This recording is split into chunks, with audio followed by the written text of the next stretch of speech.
નમો લોહી સૌહરિહંતાણમ નમો લોહી સૌહૃદાનમ નમો લોહી સૌઆયર્યાન નમો લોહી સૌજ્યાયાનમ નમો લોહી સૌત્રિકાળવતી શ્રાવણમ ઓમકાર બિંદુ સંયુક્ત નિત્યમ જયંતી યોગિન કામદમ ઔષધો છે ઓંકારાય નમો નમઃ મંગલમ ભગવાન મંગલમ ગૌતમોની મંગલમ કુંકુંદારી વિજેન્દ્રમોસુ મંગલમ નમઃ સમયસારાય સ્વાનુભૂત્યા ચકાસ્તે સ્વભાવાય ભવાય સર્વાય વિભાવ નિયુત નિરાકાર.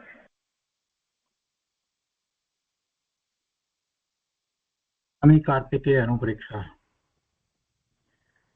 શુભ ચંદ્રાચાર્યની ટીકા અને પંડિત જયચંદજી છાબડા ની ટીકા ભાવાર્થ સહિત ગુરુદેવના પ્રવચન સાથે આપણે સ્વાધ્યાય કરી રહ્યા છીએ. એમાં 6ઠ્ઠી ગાથા સુધી સ્વાધ્યાય થયો છે. હવે આજે આગળ 7મી ગાથાથી સ્વાધ્યાય લઈએ છીએ. અધ્રુવ ભાવનાનો અધિકાર ચાલે છે. ત્યાં 7મી ગાથા સંસ્કૃતમાં 7મી ગાથામાં કહે છે કે સુર ધનુસ્તડિદ્વચપલા ઇન્દ્રિય વિષયા સુભૃત્ય વર્ગાશ્ચ દ્રષ્ટ પ્રણષ્ટા સર્વે તુરગ ગજા રથવરાદયશ્ચ. 7મી ગાથાના અર્થમાં કહે છે કે આ જગતમાં ઇન્દ્રિયોના વિષયો છે તે ઇન્દ્રધનુષ અને વીજળીના ચમકારા જેવા ચંચળ છે. ઇન્દ્રધનુષ કહો કે મેઘધનુષ કહો, આ જગતમાં ઇન્દ્રિયના વિષયો છે તે ક્ષણિક છે. અને એટલે એની સરખામણી ઇન્દ્રધનુષ થોડી ક્ષણ પૂરતું રહે છે અને વીજળીનો ચમકાર હોય તો એક જરાક જ વાર માટે રહે છે. તો એના જેવા ચંચળ છે. ઇન્દ્રિયોના વિષયો ચંચળ છે, એક સરખા રહેતા નથી, વધારે સમય રહેતા નથી, ક્ષણિક છે. કે છે કે પ્રથમ દેખાય પછી તુરત જ વિલય પામી જાય છે. વળી તેવી જ રીતે ભલા ચાકરોનો સમૂહ અને સારા ઘોડા હાથી રથ છે તે સર્વે વસ્તુ પણ એ જ પ્રમાણે છે. સંયોગે કરીને સામગ્રી પ્રાપ્ત થઈ હોય, વાહનો વગેરે એવા પોતે વૈભવશાળી હોય તો એને એવા નોકર ચાકર વગેરે બધું પણ હોય, પણ એ વસ્તુ ચંચળ છે, ક્ષણિક છે. ભાવાર્થમાં કહે છે કે આ જીવ સારા સારા ઇન્દ્રિય વિષયો અને ઉત્તમ નોકર ઘોડા હાથી અને રથ આદિની પ્રાપ્તિથી સુખ માને છે, પરંતુ એ સર્વ ક્ષણભંગુર છે. માટે અવિનાશી સુખનો ઉપાય કરવો જ યોગ્ય છે. ક્ષણભંગુર છે, નિત્ય રહેતા નથી, ચંચળ છે. આ બધું કહીને સમજાવવું તો એ છે કે એનું લક્ષ્ય છોડ અને શાશ્વત સુખનો ઉપાય કર. આખી ભાવના જે છે એનું વિચાર બીજી રીતે કરવાનો છે કે નાસ્તિથી બધા કથન કરવામાં આવ્યા, આ છે તે બધું ક્ષણભંગુર છે, ચંચળ છે, પણ એ તો બધું એક અપેક્ષાએ જોઈએ તો એ રહેવાનું નથી, અનિત્ય છે, શાશ્વત સુખનું કારણ નથી. એમ બધી વાત જે કરવામાં આવી એમાં તો નાસ્તિથી કથન કરવામાં આવી. અને એ ઉપરથી સમજવાનું તો એ છે કે શાશ્વત સુખ પણ હોવું જોઈએ અને શાશ્વત સુખનો ઉપાય કરવો જોઈએ. આ ગાથા ઉપર પૂજ્ય ગુરુદેવ કાંજી સ્વામીએ જે વિસ્તાર કર્યો છે તે આપણે લઈએ. ગુરુદેવ કહે છે કે હવે ઇન્દ્રિય વિષયોની ક્ષણિકતા બતાવે છે અને પછી એના વિસ્તારમાં ગુરુદેવ કહે છે કે અર્થ અતિન્દ્રિય ચિદાનંદ સ્વભાવ છે. અતિન્દ્રિય ચિદાનંદ સ્વભાવ છે. તેનાથી ભિન્ન બાહ્યમાં જે ઇન્દ્રિય વિષયો દેખાય છે તે તો ઇન્દ્રધનુષ જેવા ક્ષણિક છે. જેમ ઇન્દ્રધનુષ ક્ષણમાં દેખાય અને વિલય પામી જાય છે તેમ ઇન્દ્રિયના વિષયો પણ ક્ષણભંગુર છે. આમ જાણીને ધર્મી જીવને તે વિષયોમાંથી પાછા હટવા માટે અહીંયા આચાર્ય ભગવાને વાત કરી છે. એટલે ગુરુદેવે શરૂઆત જ એ રીતે લીધી કે અતિન્દ્રિય ચિદાનંદ સ્વભાવ છે. જો અર્થ કરવાની રીત જુઓ, ગુરુદેવની કેવી અર્થ કરવાની રીત છે કે જ્યારે આ બધું ક્ષણિક જે છે તો એ કેવું છે, એ વિલય પામી જાય છે, ચંચળ છે, ક્ષણભંગુર છે, આ બધી વાત તો બરાબર છે. પણ એની પહેલા મૂળ વાતને ગુરુદેવે લીધી કે અતિન્દ્રિય ચિદાનંદ સ્વભાવ છે. આ મૂળ વાત, આ બેઝિક વાત, આ પકડવાની વાત. આત્માનો સ્વભાવ કેવો છે, કેવી રીતે અનુભવમાં આવે છે, અતિન્દ્રિય પણ અનુભવમાં આવે છે, અને કેવો છે તો જ્ઞાન આનંદ સ્વરૂપ એનો સ્વભાવ છે. આ મૂળ વાત. હવે બાકીની બીજી બધી વાત જે છે એ એનાથી વિરુદ્ધ પ્રકારની છે. એટલે એની ક્ષણભંગુરતાની વાત કરી અને પછી કહે છે કે આમ જાણીને ધર્મી જીવને તે વિષયોમાં રુચિથી રાગ દ્વેષ થતા નથી. એટલે કે એ રુચિપૂર્વક એ ઇન્દ્રિયોના વિષયમાં પ્રવર્તતો નથી, અને હજી ઇન્દ્રિયોના વિષયો પૂર્ણપણે ચાલ્યા ગયા હોય એમ ન હોય. ઇન્દ્રિયના વિષયોને જીતી લેનાર જીતેન્દ્રિયપણું તો એવા મહાત્માઓને હોય છે, પણ જ્યાં સુધી એ ગ્રસ્ત દશામાં છે અને સમ્યક તો પ્રગટ કર્યું છે ત્યાં સુધી હજી એને ઇન્દ્રિયના વિષયો હોય, ચોથા ગુણ સ્થાને, પાંચમા ગુણ સ્થાને હોય, પણ એ બધા રુચિપૂર્વકના નથી. અને રુચિપૂર્વકના નથી એટલે એની વૃદ્ધિ નથી, એમાં ઇષ્ટ અનિષ્ટ બુદ્ધિ નથી, એટલે રાગ દ્વેષ પણ થતા નથી. એટલે પહેલી જ વાત, સીધી જ વાત ગુરુદેવે ગૃહસ્થની અપેક્ષાથી લીધી છે કે આમ જાણીને ધર્મી જીવને, સમ્યક દ્રષ્ટિ જીવને તે વિષયોમાં રુચિથી રાગ દ્વેષ થતા નથી, પણ ચૈતન્યની ધ્રુવતાના અવલંબને નિર્વિકારતા થતી જાય છે. ચૈતન્ય વસ્તુ ધ્રુવ છે, એનું અવલંબન તો એને લીધું છે, એટલે એ ધર્મી સમ્યક દ્રષ્ટિ છે. તો એને કારણે એ અવલંબન હવે કઈ છૂટતું નથી, દ્રષ્ટિ એ તરફ રહે છે, એટલે એને વિકાર ઘટતો જાય છે. વિકાર ઘટતો જાય છે એટલે નિર્વિકારતા થતી જાય છે. આગળ કે છે ઇન્દ્રિય વિષયોના ગ્રહણ કાળે અજ્ઞાનીને તેની જ મુખ્યતા ભાસે છે, પણ તેની ક્ષણિકતાને તે દેખતો નથી. એની એને મુખ્યતા ભાસે છે, એ એને સુખનું કારણ લાગે છે, ઠીક છે, પણ એથી આગળ વધીને બીજો વિચાર કરીએ તો એ ઇન્દ્રિયના વિષયો કેવા છે, પશ્ચાત દુઃખ, પછીથી એ દુઃખજનક જ છે. એટલે કૃપાળુ દેવે એમ કહ્યું કે પશ્ચાત દુઃખ તે સુખ નહીં. જે ઇન્દ્રિયના વિષયોને ભોગવ્યા પછીથી તો દુઃખ જ છે. પશ્ચાત જે દુઃખનું કારણ થાય છે એ બધાને સુખનું કારણ અજ્ઞાની માને છે, જ્ઞાની માનતો નથી. ગુરુદેવ કહે છે કે ઇન્દ્રિયના વિષયોના ગ્રહણ કાળે અજ્ઞાનીને એ વિષયની મુખ્યતા ભાસે છે, પણ તેની ક્ષણિકતાને તે દેખતો નથી. અને બીજી રીતે વધારે વિચાર કરીએ તો એના પછી એને જે દુઃખ જે છે એનો પણ એ વિચાર કરતો નથી. એ ભોગવવા પછીથી એને જે પાપના બંધ પડે છે અને એ ઉદયમાં આવશે એનો પણ એ વિચાર કરતો નથી. ભોગવવા વખતે અનેક પ્રકારના એવા ભાવ કરે છે જેથી કેટલીક વાર તો તીવ્ર પાપના બંધ પડી જાય છે. ઇન્દ્રિયોના વિષયને ભોગવીએ અને પાપનો બંધ ના પડે એમ તો બને જ નહીં. બહુ શાંતિથી વિચારવાની જરૂર છે. આપણે કોઈ પણ ઇન્દ્રિયનો વિષય જે છે એને જેટલી વૃદ્ધિપૂર્વક, જેટલી તીવ્રતાપૂર્વક, જેટલા રસપૂર્વક ભોગવવામાં આવે એટલો પાપનો બંધ વિશેષ પડે છે. આપણે બીજા વિષયોની વાત પછી કરીએ, પણ જે સ્વાદેન્દ્રિયનો વિષય, રોજ જમવા બેસીએ સ્વાદેન્દ્રિયનો વિષય જે છે એમાં જેટલી વૃદ્ધિ કરીએ એટલું વધારે બંધ પડે.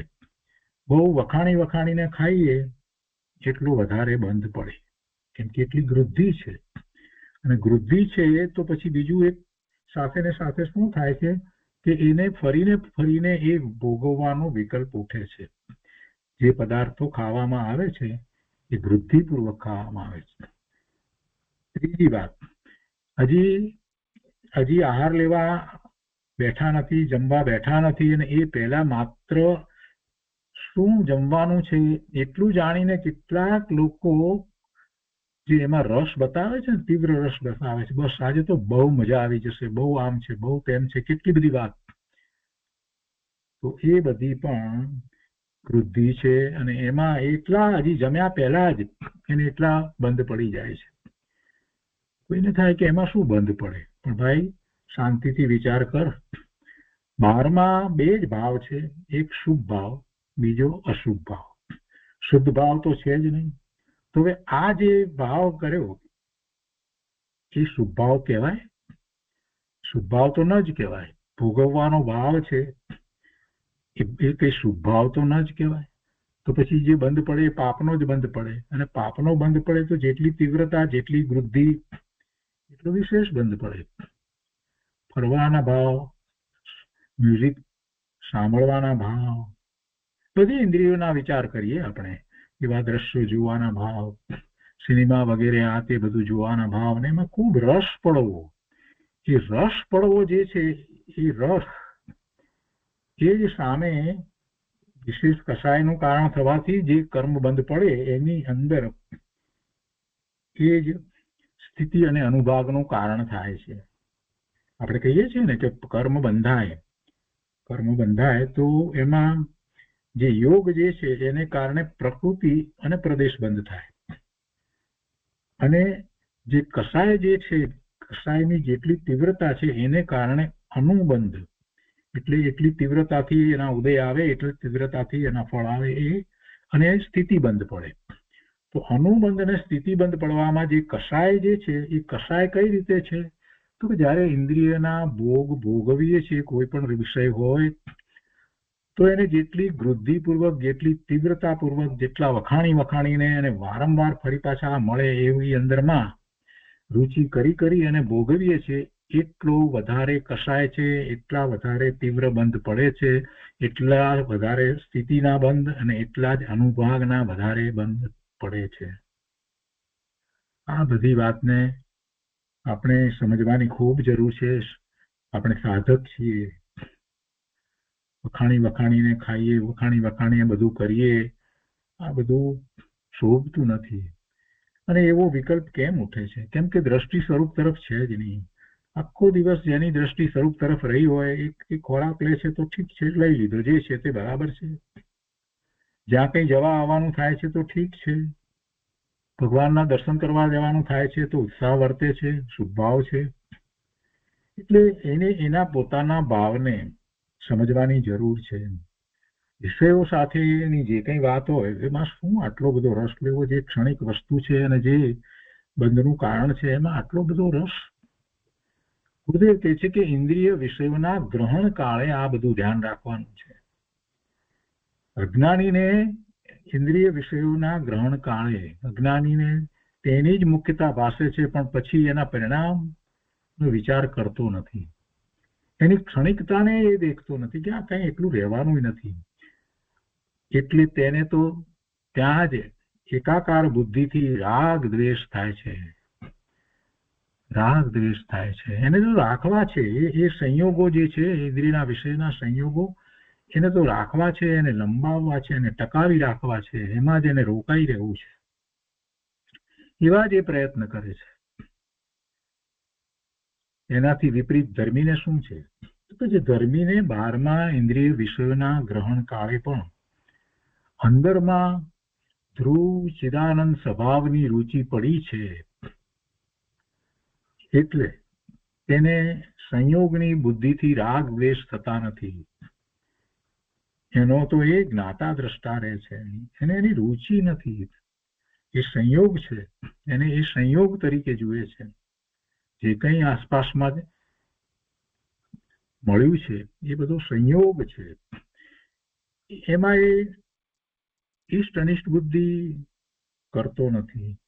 એમાં એને હર્ષ કે શોક થતા નથી. એને કંઈ સુખનું કારણ લાગતું નથી કે દુઃખનું કારણ પણ લાગતું નથી. એ એનાથી તદ્દન જુદું ભિન્ન છે. પણ ધ્રુવ સ્વભાવની ભાવનાથી ક્ષણે ક્ષણે વિતરાગતા અને શુદ્ધતા વધતી જાય છે. એને રાગદ્વેષ થતા નથી, એ તો વાત બરાબર છે, પણ સાથે સાથે બીજું શું થઈ રહ્યું છે કે ધ્રુવ સ્વભાવની ભાવનાથી ક્ષણે ક્ષણે વિતરાગતા અને શુદ્ધતા વધતી જાય છે. આવું આ ભાવનાનું ફળ છે. અધ્રુવ ભાવના દ્વારા પોતાનું જે ધ્રુવ વસ્તુ છે એની ભાવના કરવાની છે. અધ્રુવ જે છે, અનિત્ય જે છે, એને અનિત્ય તરીકે સ્વીકારે તો સામો પ્રશ્ન થાય કે તો પછી નિત્ય શું છે? આ બધું અધ્રુવ છે તો ધ્રુવ શું છે? આ બધું ક્ષણિક છે તો શાશ્વત રહેવા વાળું શું છે? અને એમ જયારે વિચારે તો એને કાંઈક ખ્યાલ પણ આવે કે મહાપુરુષોએ જે રસ્તો બતાવ્યો છે, માર્ગ બતાવ્યો છે, એમાં જ એ બધી વાતો આવે છે. અહીંયા આગળ કહે છે કે હાથી, ઘોડા, રથ વગેરે બધા પદાર્થો વીજળીના ઝબકારા જેવા ક્ષણભંગુર છે. અને એક ઉદાહરણ, બનેલા ઉદાહરણની વાત કરતા ગુરુદેવ કહે છે કે એકવાર બે ઊંચા ઘોડા દીક્ષાના વરઘોડા માટે આવેલા, પણ ક્ષણમાં આગ લાગતાથી બંને ઘોડા ઉભા ઉભા સળગી ગયા. કેટલી કરુણામય વાત છે. જો આ ક્ષણભંગુરતા, ધર્મી જીવ આવી ક્ષણભંગુરતા દેખીને અનિત્ય સંયોગની ભાવના છોડે છે. અનિત્ય સંયોગ છે તો એની ભાવના એ કરતો નથી, અને ધ્રુવ ચિદાનંદ સ્વભાવની ભાવના કરતો અનિત્ય ભાવના ભાવે છે. બધું અનિત્ય છે એમ એ અનિત્ય છે એનું લક્ષ્ય છોડે છે અને સ્વ તરફ વળે છે. એવી ખરેખર તો એ અનિત્ય ભાવના છે. આગળ કહે છે, મોટા બંગલા દેખાતા હોય અને ક્ષણમાં ફૂ થઈ જાય, ધરતીકંપ થાય છે તો ખલાસ થઈ જાય છે. એવા મોટા મોટા ધરતીકંપ થાય છે તો શું થાય છે? હમણાં જ મ્યાનમારની અંદર જે ધરતીકંપ થયો અને એના દ્રશ્યો જે જોયા ત્યારે થયું કે ઓહો, એ બિચારાનું શું થયું હશે. અહીંયા કહે છે કે લીલુંછમ ઝાડ હોય અને ક્ષણમાં ઠૂઠું થઈ જાય, પણ અજ્ઞાનીને સંયોગની ક્ષણિકતા ભાસતી નથી. તેથી તે સંયોગની ભાવના છોડીને સ્વભાવની ભાવના ભાવતો નથી. એને એની ક્ષણિકતા ભાસતી નથી ને, એને તો એમ છે કે આ છે એટલે બસ. એટલે એ એની ભાવના, એની રુચિ છોડી અને સ્વભાવની રુચિ કરતો નથી. કે છે હો, જે ક્ષણે જે સંયોગ કે જે વિયોગ થવાનો તેને કોણ ફેરવે? એ તો થવાનો જ છે.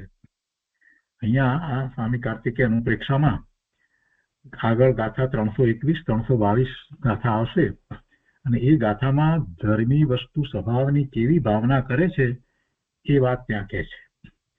અને એ વાત ઉપરથી જ ગુરુદેવે જયારે ક્રમબદ્ધ પર્યાય એનો વિસ્તાર કર્યો ત્યારે એનો ખૂબ વિસ્તાર કરી અને કહેવામાં આવ્યું હતું સમયસારની ગાથા અને આ ગાથાઓ.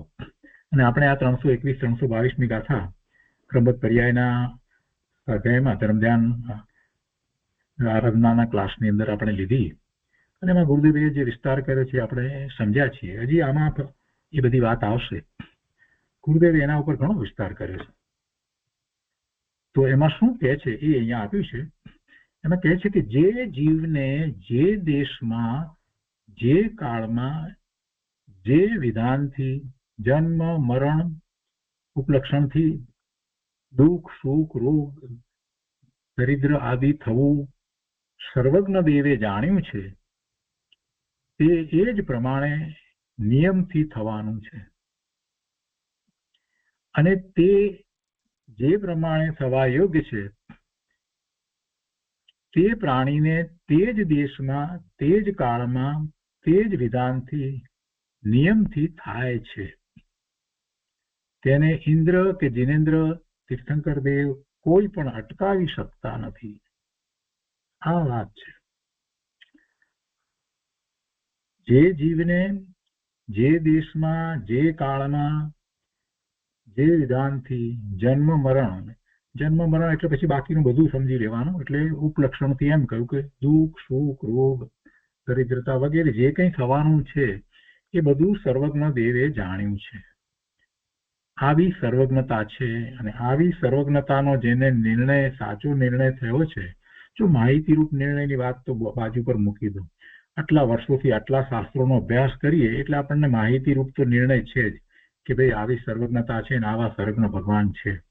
તો જ સાંભળીએ છીએ એમાં તમે નવું શું કહો છો એમ કહેવા વાળા આપણને મળે. કેમ કે એને માહિતીરૂપ છે ને એનાથી સંતોષ થઈ ગયો છે. એટલે ચિંતન નથી કર્યું ને એટલે એને એમ લાગે છે કે આ તો એની એ જ વાત છે.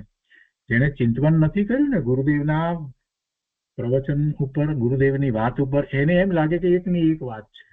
એને એકની એક વાત લાગે છે. એની સૂક્ષ્મતા એને નહીં સમજાય. ચિંતન કરે તો એને ખ્યાલ આવે ને. એના ઉપર પોતે ચિંતન કરે કે આ તો બધું મેં જાણ્યું પણ એ તો માહિતીરૂપ જાણ્યું. ખરેખર વાસ્તવમાં શું છે 5 મિનિટ હું એ વસ્તુને મારી આસપાસમાં જાણે કે બની રહ્યો એમ જો વિચારું તો મને વધારે ખ્યાલ આવે. એટલે દરેક ચિંતનમાં આપણે જે વાત કહેવામાં આવી છે એની વચ્ચે રહી અને એમાં જ આપણે ઊભા છીએ એમ કરીને જયારે વિચારીએ ને ત્યારે આપણને ખરેખર ખ્યાલ આવે છે કે શું છે. બાકી માહિતી રૂપે રાખવાથી કાંઈ લાભ થતો નથી. સર્વજ્ઞતા છે, સર્વજ્ઞ ભગવાન જાણે છે એ માહિતી છે. એના સ્થાને આપણે એમ લઈએ કે સર્વજ્ઞ પરમાત્મા સાક્ષાત અત્રે બિરાજમાન છે અને એમના જ્ઞાનની પર્યાયમાં જગત આખાના બધા જ પદાર્થોની 3 કાળોની પર્યાય દેખાય છે. મારી પર્યાય દેખાય છે, અમારા સંબંધી સગાઓ આ બધા જે છે બધાની બધી જ પર્યાય ભવિષ્યની બધી પર્યાય દેખાઈ રહી છે. તો એ રીતે જ પરિણમન થવાનું છે. અને પછી જરા વધારે વિચાર કરીએ કે એ રીતે જ થવાનું છે તો એને કોણ ફેરવે? કોઈ ફેરવવા માટે કોઈ સમર્થ નથી. ભગવાન જાણે કઈ ફેરવે એમ તો નથી. 5 મિનિટ જરાક વિચાર કરીએ તો આપણને થાય કે હું નકામાનો શું ઉધામા કરી રહ્યો છું. નકામાના ઉધામા કરવાની કાંઈ જરૂર નથી. કોઈના પરિણામ હું બદલી શકતો નથી. જે પરિણામ થવા યોગ્ય છે તે થશે અને પછી થશે તો ત્યારે શું હશે? તો જે પરિણામ થશે એ ક્રમબદ્ધ થશે અને 5 સંભાય પૂર્વક એ પરિણામો હશે. કઈ એમને એમ નથી થવાના. આ બધી વાતનો જયારે નિર્ણય કરે છે તો એની દ્રષ્ટિ સ્વરૂપ તરફ જાય છે અને પછી જે રીતે ગુરુદેવે સમજાવ્યું છે એ રીતે તો પછી પરિણામ પછી એ રીતે થાય છે. જેને એવા પરિણામ થવાના છે એને જ એવી દ્રષ્ટિ થાય છે, સ્વરૂપ ઉપર દ્રષ્ટિ થાય છે. એનો પુરુષાર્થ પણ એ જ રીતે હોય છે. એટલે પોતાને જે પરિણામ થઈ જાય છે એનો જે વિચાર કરે તો ખ્યાલ આવે. અને ગુરુદેવે તો એટલે સુધી વાત કરી છે કે જયારે એને એવા પરિણામ થવાના શરૂ થાય છે તો ક્રમબદ્ધમાં એવા જ પરિણામ થાય છે. અહીંયા કહે છે કે આ બધું જે થઈ રહ્યું છે એને એ ક્ષણિક જાણતો નથી. જે થવાનું છે એ નિશ્ચિત છે એ વાત પણ આગળ આવશે. પરંતુ અહીંયા તો પહેલી વાત એ ક્ષણિકતાની ચાલી રહી છે અને એ ક્ષણિક જે પરિણામો જે છે એને એ તરફ દ્રષ્ટિ નથી કરતો. એટલે જે શાશ્વત વસ્તુ છે એનું એને લક્ષ થતું નથી. તો કહે છે કે સર્વજ્ઞ દેવ સર્વ દ્રવ્ય ક્ષેત્ર કાળ ભાવની અવસ્થાને જાણે છે અને સર્વજ્ઞના જ્ઞાનમાં જે પ્રતિભાસ્યું છે તે જ નિયમથી થાય છે પણ તેમાં અધિકહીન કાંઈ થતું નથી એમ સમ્યક દ્રષ્ટિ વિચારે છે. જો આ ગાથાનો વિસ્તાર ગુરુદેવ ઘણો કર્યો છે અને પછી એમના પ્રવચનોના જે પુસ્તકો વગેરે બહાર પડ્યા છે એમાં પણ એ રીતે છે. એટલે વસ્તુ વિજ્ઞાન સારની અંદર પણ એમાં વિવેચન આવે છે. ગુરુદેવ કહે છે કહો દિગંબર સંતોનો કાંઈ પણ ગ્રંથ લ્યો બધામાં એકાકાર વાત લીધી છે કે તું તારા ચિદાનંદ જ્ઞાયક તરફનો પુરુષાર્થ કર. બધી જગ્યાએ દિગંબર સંતોએ તો આ જ વાત કરી છે. કેમ કે એમને એ અનુભવ્યું છે. પોતાનું જ્ઞાન આનંદ સ્વરૂપ જે છે એનું લક્ષ્ય કરી એની અનુભૂતિ એમણે કરી છે. તારા ચિદાનંદ જ્ઞાયક તરફનો પુરુષાર્થ કર. પરને ફેરવવાની બુદ્ધિ મિથ્યા છે. પરને ફેરવવાની બુદ્ધિ મિથ્યા છે એને છોડ. કેમ કે તું એમાં જ રોકાઈ રહ્યો છો. પરનું કરતા પણ જ્યાં સુધી તને છૂટે નહીં ત્યાં સુધી એક કાર્ય પતે નહીં ત્યાં બીજા કાર્ય ને ત્રીજા કાર્ય ચોથા કાર્ય માટે તને વિકલ્પો ઉઠે છે. એટલે તું ફેરવવાની બુદ્ધિને છોડી દે. ને મારે ફેરવવું નથી ને એ ફેરવવાથી કોઈ ફરતું નથી અને નકામો મારો સમય વેડફાય છે. જ્યારે તને આ નિર્ણય થાય ત્યારે તું તારા સ્વરૂપ તરફ વળીશ. એમ બધા જ આચાર્ય ભગવાને કહ્યું છે. એટલે પરને ફેરવવાની બુદ્ધિ મિથ્યા છે, એ ગ્રહણ કરવાનું છે, એનો નિર્ણય કરવાનો છે. સર્વજ્ઞના જ્ઞાનનો નિર્ણય કરતા આત્માના જ્ઞાયક સ્વભાવનો નિર્ણય કરો. સર્વજ્ઞના જ્ઞાનનો નિર્ણય થાય છે તો પછી એવો નિર્ણય થયા પછીથી પરનું કરતા પણ ચાલ્યું જાય છે.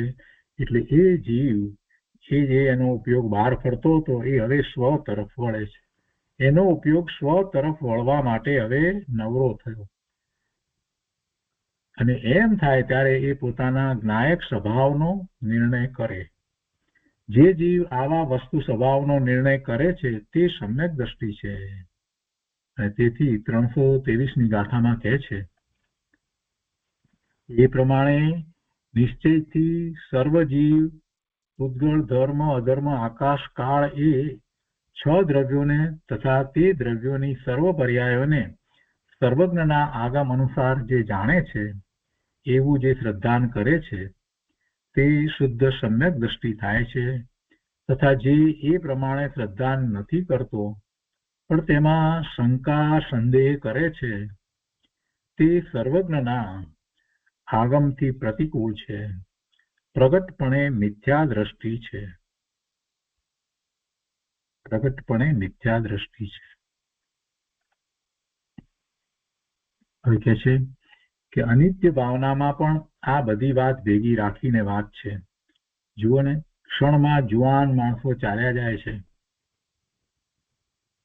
એક વાત આગળ પૂર્વની કોઈ વાત છે ને યાદ કરતા કહે છે કે બોટાદમાં આગ લાગી તે જોવા જતા એક માણસ મરી ગયો.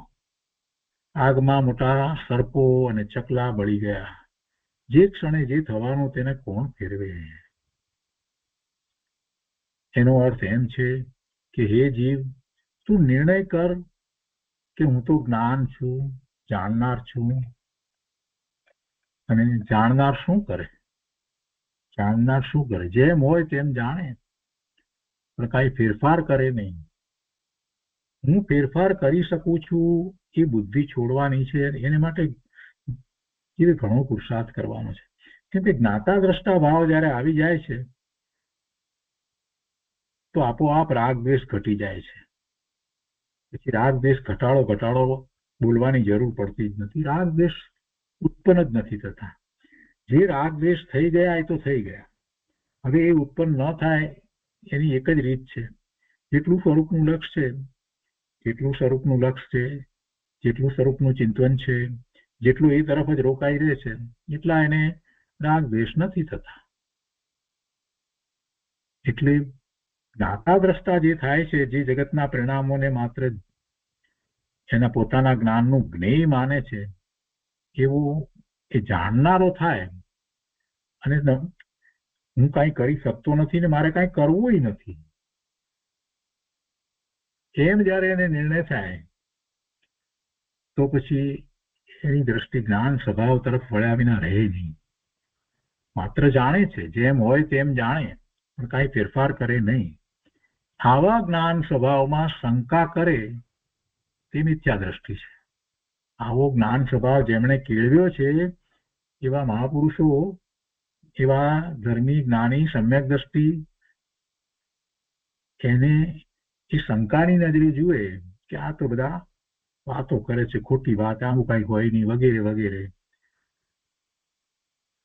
તો એ મિથ્યા દ્રષ્ટિ છે. ઘણાને એવું લાગે આપણે કોઈ ધર્મમાં એટલા બધા આગળ વધી ગયા હોય અને પરિણામ એટલા બધા મંદ થતા હોય, બધી વાતો હોય, બધામાં કોઈ રસ લે નહીં. આ બધી લૌકિક બધી વાતોમાં, લગ્ન નામ તેમ તમામ ને બધું, એમાં કોઈ ઉત્સાહ લે નહીં. કોઈ જાત જાતની જોક કરતું હોય, મસ્કરી ઠઠ્ઠા મસ્કરી કરતું હોય તો શાંતિથી બેઠા હોય તો એને ઉલટા એમ કે કરે આ કેવા છે, કાંઈ સમજતા જ નથી, જો કંઈક સમજતા નથી, કાંઈ સમજતા નથી. પણ પેલો પોતાના અંતરમાં બેઠો બેઠો વિચાર કરતો હોય કે અરે ભગવાન, આ શું કરી રહ્યા છે આ લોકો, પોતાના ભગવાન આત્માને જોતા નથી. અને આવો વિકલ્પમાં એ બેઠો હોય તો પેલા લોકોની દ્રષ્ટિમાં કેવો લાગે?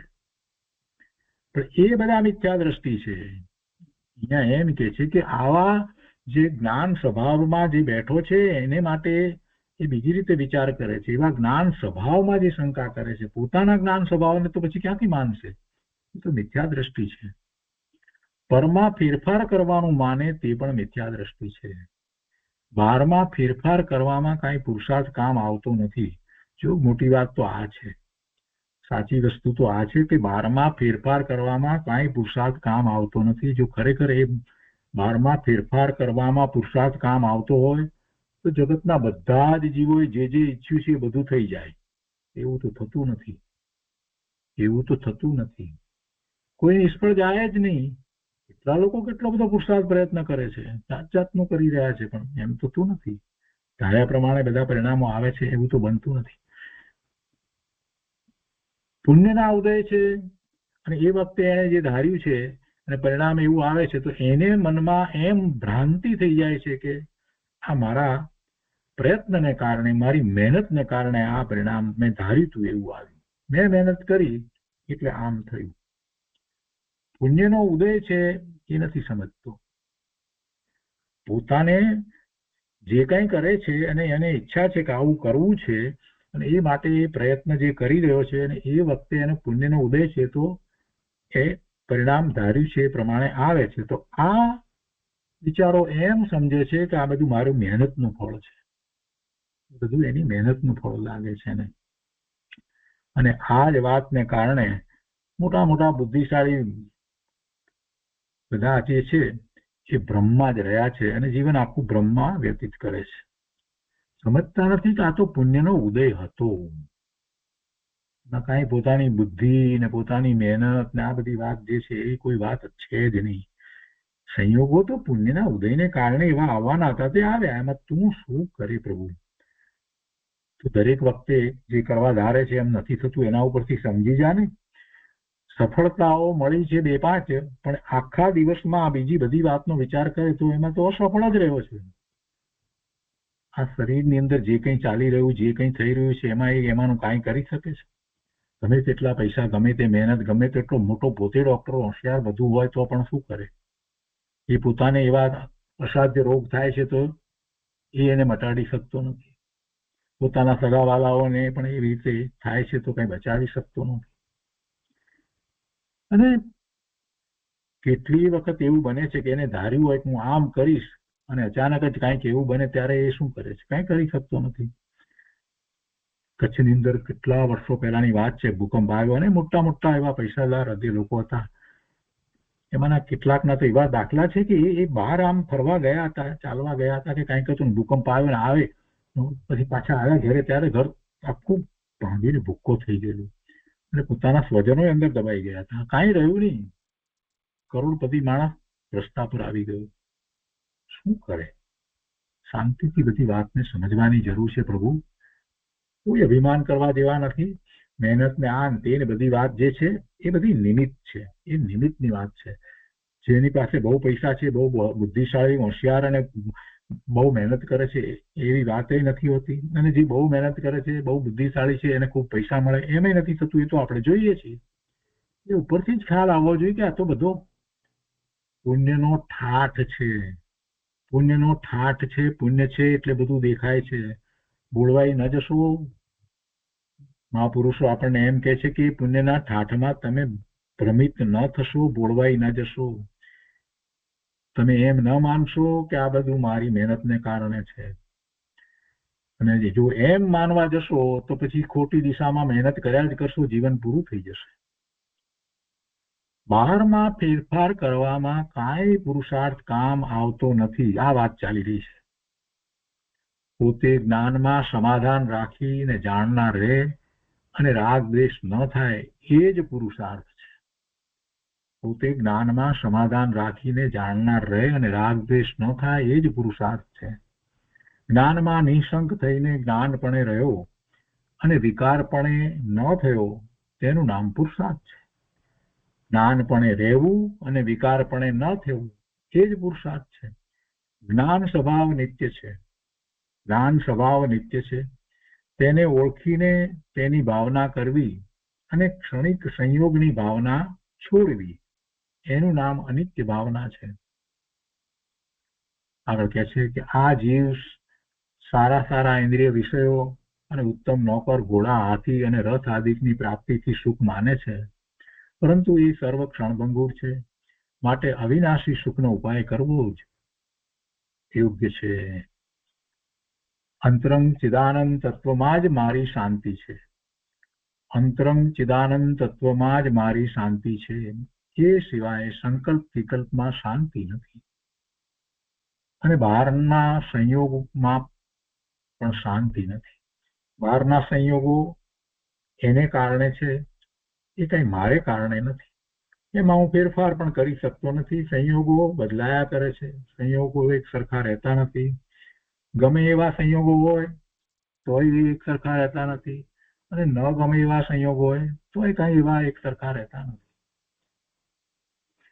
બહારના સંયોગોમાં ખરેખર અનુકૂળતા કે પ્રતિકૂળતા છે જ નહીં.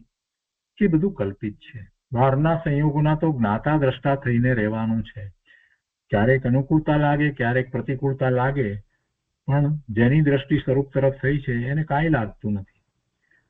પોતાના ક્ષણિક શુભાશુભ પરિણામમાં પણ પોતાની શાંતિ નથી. તો તે શુભાશુભ પરિણામના બાહ્ય વિષયમાં તો સુખ કેમ હોય? ન હોય. બહારના પદાર્થનો વિષય કરનારા તો પોતાના શુભાશુભ પરિણામ છે.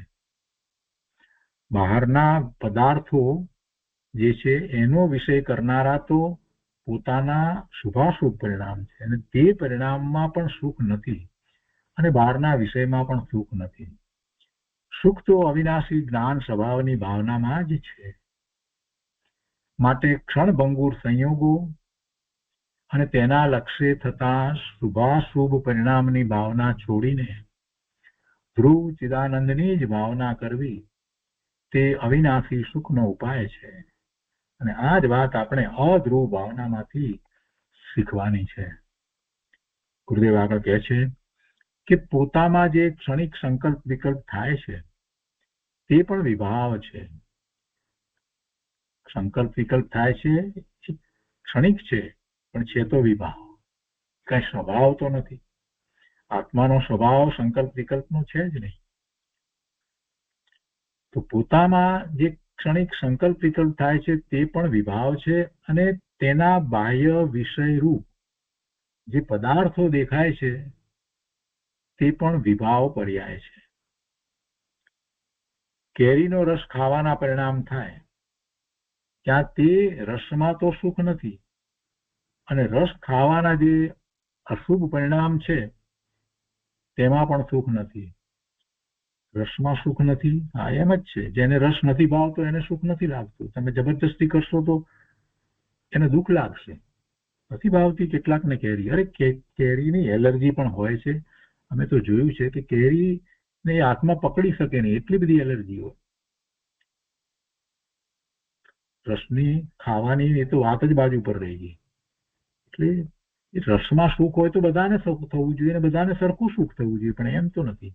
અને કહે છે કે રસ ખાવાના જે અશુભ પરિણામ છે, ભોગવવાના પરિણામ થયા એટલે અશુભ જ હોય ને, તેમાં પણ સુખ નથી. પર્યાય બુદ્ધિ વાળો જીવ સ્વભાવ તરફ વળતો નથી એટલે તેને બાહ્ય વિષયોમાં સુખ ભાસે છે એ બધું કલ્પિત છે. ગુરુદેવ એને કલ્પિત સુખ કહે છે. તેથી તેને સંયોગની ભાવના છે. એ સંયોગને વારે વારે ઈચ્છે છે. રસ ખાવાનો સંયોગ વારંવાર પ્રાપ્ત થાય એમ એ ઈચ્છે છે. ધર્મી તો જાણે છે કે મારું સુખ બહારના વિષયોમાં નથી અને પર્યાયના શુભાશુભ ભાવમાં પણ મારું સુખ નથી. મારું સુખ તો ધ્રુવ આત્મામાં છે. જ્ઞાની ધર્મી જાણે છે કે મારું સુખ તો ધ્રુવ આત્મામાં છે. તેથી તે જીવને અવિનાશી સ્વભાવની ભાવના છૂટતી નથી. જ્ઞાની ધર્મી સમ્યક દ્રષ્ટિને અવિનાશી સ્વભાવની ભાવના છૂટતી નથી. દ્રવ્ય તરફ વળવું તે જ મોક્ષ માર્ગ છે, તે જ અવિનાશી સુખનો ઉપાય છે. સમ્યક દર્શન, સમ્યક જ્ઞાન, સમ્યક ચારિત્ર તે સ્વદ્રવ્ય તરફના વલણથી થાય છે અને તે જ અવિનાશી સુખનો માર્ગ છે. માટે ધ્રુવ સ્વભાવને જાણીને તેની ભાવના કરવી અને સંયોગને અધ્રુવ જાણીને, અનિત્ય જાણીને તેની ભાવના છોડવી. સંયોગના જ્ઞાતા દ્રષ્ટા થવાનો પ્રયત્ન કરવો. સંયોગમાં પલોટાઈ જવું નહીં. સંયોગ આવ્યો તો ક્ષણ માટે આપણે એમાં પલોટાઈ જઈએ છીએ, પણ જરાક બ્રેક મારવાની ટેવ પાડવાની જરૂર છે. આ શું કહેવાય? આ તો સંયોગ કહેવાય. એ સંયોગ આવ્યો છે તો જવાનો પણ છે, તો મારે શા માટે એટલો બધો એવો રિસ્પોન્સ આપવાનો ને એમાં જોડાઈ જવાનું ને એ બધા કરવાની શું જરૂર છે? હું ભગવાન આત્મા જ્ઞાતા દ્રષ્ટા છું એમ નિર્ણય કરી અને પછી સંયોગમાં જોડાય તો ખ્યાલ આવે કે એ એનાથી અલિપ્ત રહી અને એમાં જોડાઈ શકે છે, એનો જ્ઞાતા દ્રષ્ટા જ રહે છે. એ પરિણામ સાથે પોતાને કાંઈ નિસ્બત નથી એમ જ એ રહે છે. જળ કમળવત રહી શકાય છે, પણ એના માટે એને જરાક પાછા બ્રેક મારી અને જોવાની જરૂર છે. એક સંયોગ આવ્યો, કંઈક બન્યું, ફોન આવ્યો, કોઈક આવ્યા અને કંઈક થયું, તો તરત જ જે પહેલો રિસ્પોન્સ જે છે એ વખતે જરાક બ્રેક મારવાની જરૂર છે આપણે બધાએ. ઉભા રહો એક મિનિટ, આ શું છે? આ બધો આખો સંયોગ છે. આ સંયોગ છે, એની સાથે મારે કેવી રીતે જોડાવું જોઈએ? એ સંયોગ મને સુખ કે દુઃખ બેમાંથી કોઈનું કારણ છે નહીં. હું માનું એ પ્રમાણે એમ વસ્તુનું સ્વરૂપ નથી. હું કોણ? હું તો ભગવાન આત્મા જ્ઞાન આનંદ સ્વરૂપ છું ને. હું તો ભગવાન આત્મા જ્ઞાન આનંદ સ્વરૂપ છું ને પછી આ સંયોગ ઠીક છે. બસ હવે જે સંયોગ સાથે એને જે જોડાવાનું થશે ત્યારે એમાં દરેક સમયે એક જ્ઞાતા દ્રષ્ટા થઈને અને એમાં હું પોતે ખૂપી ન જાઉં એમ કરી અને એ પોતે જોડાશે. અને એમ થતા કેટલાય જે બંધ પડવાના હતા કર્મના બંધ એ અટકી જશે. બંધ પડશે, મંદ કસાય થશે. આખી વાતને સમજવાની જરૂર છે. અને એમાં પણ જરાક કંઈક પણ થયું હોય એવું તો પશ્ચાતાપ કરી લેવાનું. કરી મને આ ભગવાન આત્માને આ શોભે નહીં, હું તો જ્ઞાન આનંદ સ્વરૂપ છું, પ્રભુ ક્ષમા માંગુ છું, પ્રતિક્રમણ એ જ સમયે કરી લેવું. સંયોગ આવે એમાં અચાનક જ આપણે પણ કૂદી પડ્યા હોઈએ, જરાક બ્રેક મારી ખબર પડે કરે આ તો મોટી ભૂલ છે, ભગવાન આત્માને આ શોભે નહીં, હું તો ઓમકાર સ્વરૂપ છું, ઓમ બોલી અને પોતાના સ્વરૂપ તરફ વળી જવું, પ્રભુની સાક્ષી ક્ષમા માગી લેવી. આ પ્રતિક્રમણ સમયનું કરવું જોઈએ. કારણ કે સંયોગને આધીન થઈ જઈએ છીએ તો અનાદિનું થતું આવ્યું છે, એમાં કઈ મોટી વાત નથી અને એમાં જ બચવાનું છે. અહીંયા કહે છે કે ધ્રુવ સ્વભાવને જાણીને તેની ભાવના કરવી. ધ્રુવ સ્વભાવની વાત આટલા વર્ષોથી આપણે કરી રહ્યા છીએ તો હવે કંઈક તો અસર આવવી જોઈએ ને. અને સંયોગને અધ્રુવ જાણીને તેની ભાવના છોડવી. એમાં બધું ગુરુદેવે કહેવું હતું એ બધું કહી દીધું.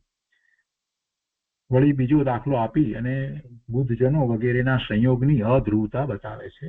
એટલે હવે એના પછી બીજી ગાથાની અંદર બીજું વધારે ઉદાહરણ આપી અને વાત કરે છે બંધુજનોના સંયોગની અસ્થિરતા. હવે આગળ બંધુજનોનો સંયોગ કેવો છે તે દ્રષ્ટાંત પૂર્વક કહે છે. તો 8મી ગાથા આપણે લઈએ છીએ.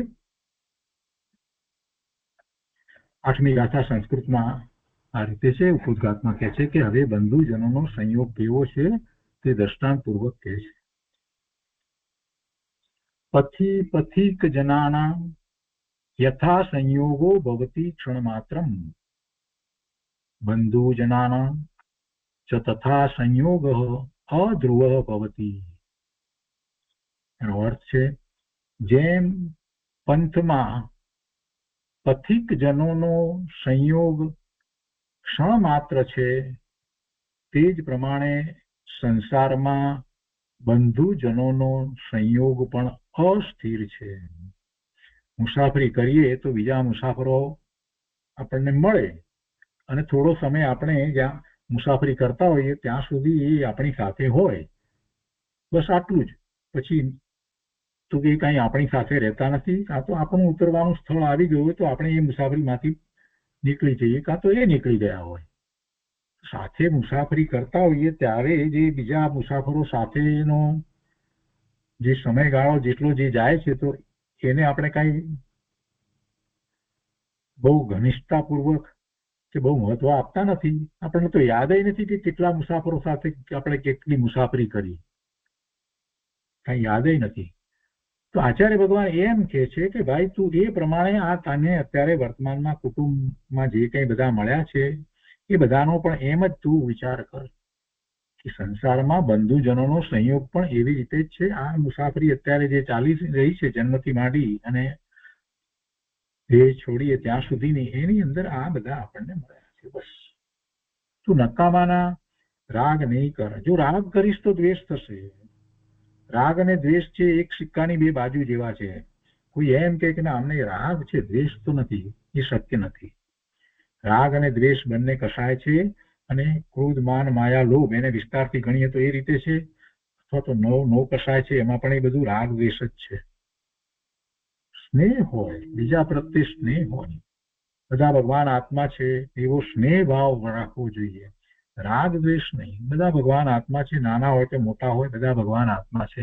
બધા પોતપોતાના પુણ્ય અને પાપના ફળને કારણે જે કંઈ પ્રાપ્ત કરે છે એ બધું એને મળે છે અને એ એના સંયોગ છે, એ પણ એને કાયમ રહેવાના નથી.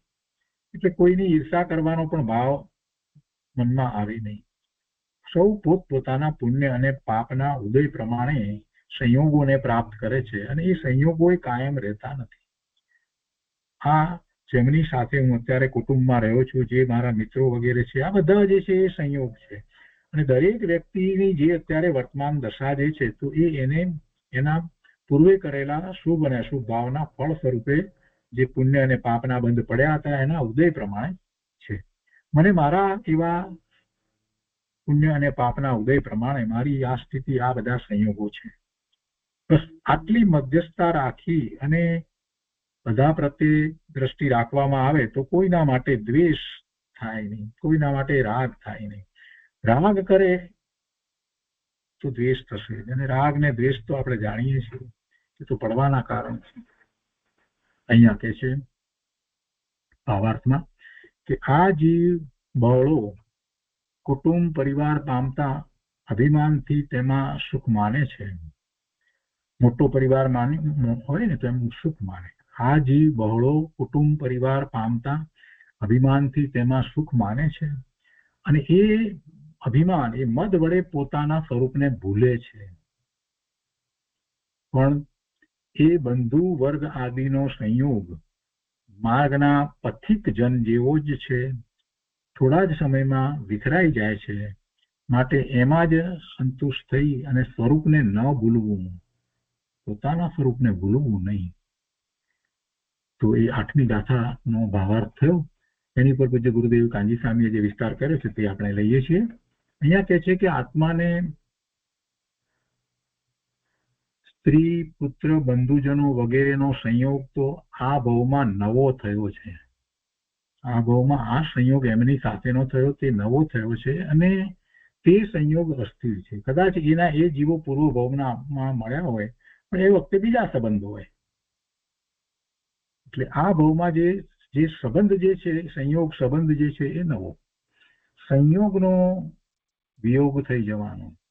સ્ત્રી વગેરે જેનો વિયોગ થયો તેનો સંયોગ તો ફરીથી થાય કે ન થાય, એટલે બીજા ભાવમાં થાય કે ન થાય તે કઈ નિયમ નથી, તે કઈ નિયમ નથી. પણ જેનો સંયોગ થયો તેનો તો અલ્પકાળમાં જરૂર વિયોગ થઈ જશે. અલ્પકાળ કેમ કયો? અનંત કાળની અપેક્ષાએ આ બધો 25-50 વર્ષનો કાળ જે છે ને એ બધો અલ્પકાળ કહેવાય. અનંત કાળની અપેક્ષાએ શું કહેવાય? અલ્પકાળ કહેવાય. કે જેનો સંયોગ થયો તેનો તો અલ્પકાળમાં જરૂર વિયોગ થઈ જશે. ચૈતન્ય દ્રવ્ય અસંયોગી છે, તે ત્રિકાળ રહેનાર છે, માટે તેની જ ભાવના કરવા જેવી છે. રસ્તામાં બંધુજનોની સાથે ચાલ્યો જતો હોય, ત્યાં કોઈ માંદો પડે તો બીજા માણસો તેને જીવતો છોડીને ચાલ્યા જાય છે. મુસાફરો બીજાની સાથે ચાલ્યો જતો હોય બધે આગળ તો કોઈ એને માટે રોકાતા નથી. આમ બંધુજનોનો સંયોગ ક્ષણિક છે. જેમ નદીમાં પાણીનું પૂર આવે ત્યાં માણસો કહે છે કે આપણી નદીમાં પાણી આવ્યું છે, પણ પાણી ચાલ્યું જ જાય છે. પાણી આવ્યું છે રોકાય છે ના, એ પૂર આવ્યું છે તો ચાલ્યું જાય છે. કઈ એ ત્યાં ઊભું રહેતું નથી, રોકાઈ જતું નથી. એટલે કે આપણી નદીમાં પાણી આવ્યું છે પણ પાણી ચાલ્યું જ જાય છે, કઈ તેની પાસે ઊભું નથી રહેતું. તેમ જગતના પદાર્થોનું પરિણમન થતા થતા સંયોગ થયો. ત્યાં અજ્ઞાની કહે છે કે અમને આ પદાર્થો મળ્યા, પણ ભાઈ તે પદાર્થો તો તેના પરિણમન પ્રવાહમાં વહ્યા જ જાય છે. આ નવી વાત ગુરુદેવે આપણને આપી. આ કન્સેપ્ટ આખો વિચારવાનો છે. આ પદાર્થો મળ્યા એમ પેલો અજ્ઞાની કહે છે.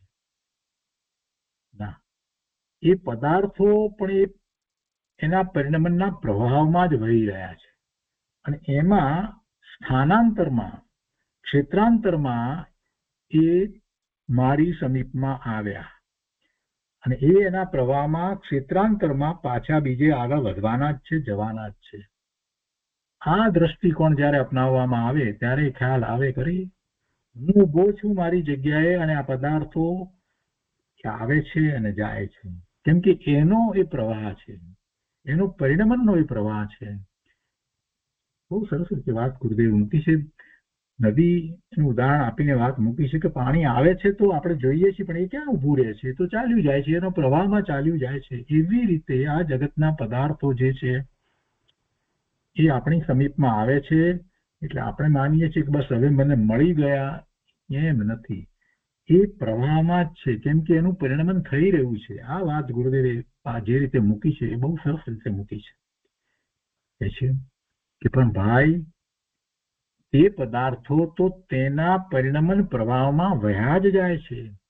કોઈ પદાર્થ તારી પાસે સ્થિર રહેવાનો નથી, માટે તે સંયોગની ભાવના છોડ અને તારા સ્વભાવની ભાવના કર. કેટલી સરસ રીતે વાતને મૂકી છે. થોડીક વાત વધારે સમજાવે છે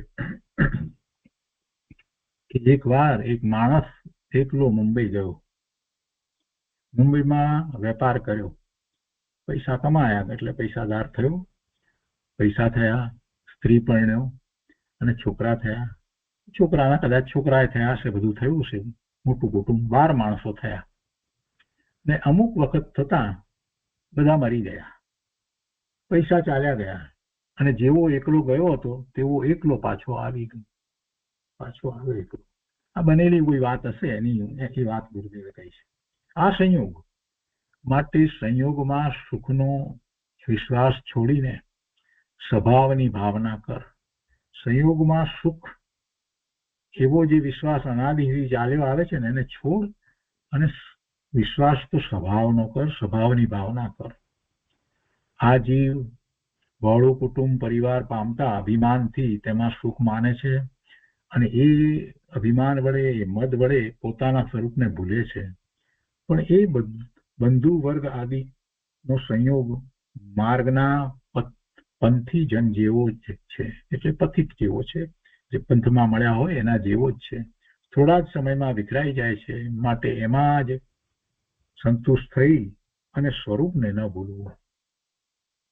સંતોષ તો તારા જ્ઞાયક સ્વભાવમાં કર.